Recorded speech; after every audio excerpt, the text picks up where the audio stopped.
Assalamualaikum warahmatullahi wabarakatuh. Halo semuanya, nama saya Chatlencia, saya dari kelas 11.1 absen 13. Kali ini saya akan melakukan eksperimen mengenai mekanika fluida yang berjudul Lilin Mengisap Air. Di mana inti dari praktikum saya ini sebenarnya cukup sederhana ya teman-teman, karena saya akan membuktikan bahwa fluida itu selalu bergerak mencari keseimbangan, di mana mereka akan mengalir dari tempat yang bertekanan tinggi ke tempat yang bertekanan yang lebih rendah.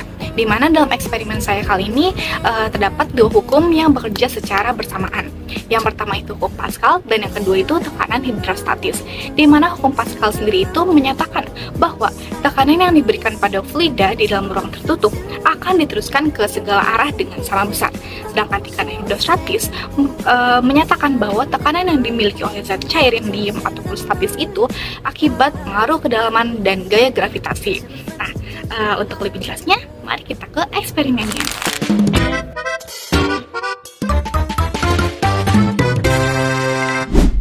Langkah pertama, siapkan alat dan bahan. Di sini diperlukan piring, gelas dan air, lilin, korek api, dan pewarna makanan. Selanjutnya, warna air dengan pewarna makanan. Air diberi warna agar pergerakan air saat masuk ke dalam gelas bening bisa terlihat dengan jelas oleh mata kita.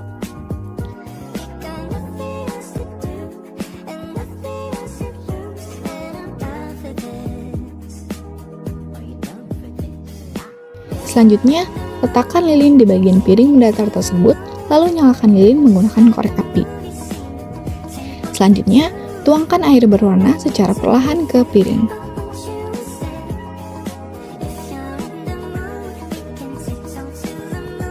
Lalu, tutup lilin menggunakan gelas yang sudah dibalik secara perlahan sampai mulut gelas menyentuh dasar piring.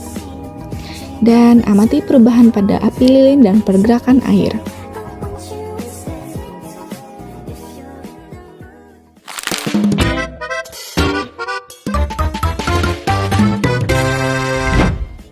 Saat gelas ditutup, lilin kehabisan oksigen lalu padam. Nah, peristiwa padamnya api inilah yang menjadi pemicu utama. Padamnya api membuat suhu udara di dalam gelas turun drastis. Suhu yang drop ini membuat molekul udara di dalam gelas menyusut dan menciptakan area yang bertekanan rendah. Sekarang ada perbedaan dong. Tepat setelah api lilin padam, tekanan udara di luar gelas itu jauh lebih besar dibandingkan dengan tekanan di dalam gelas yang sudah menyusut. Udara luar yang kuat ini langsung menekan permukaan air berwarna yang ada di piring terbuka tersebut.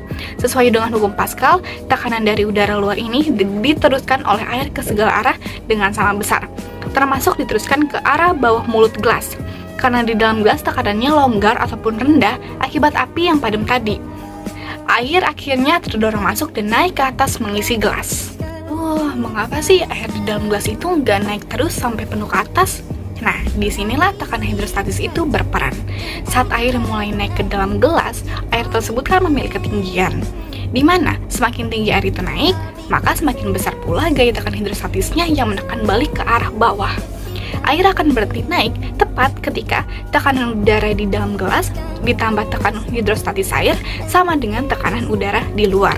Jadi, ketinggian air yang masuk ke dalam gelas itu dibatasi dan juga dikunci oleh besarnya tekanan hidrostatis dari kolom air itu.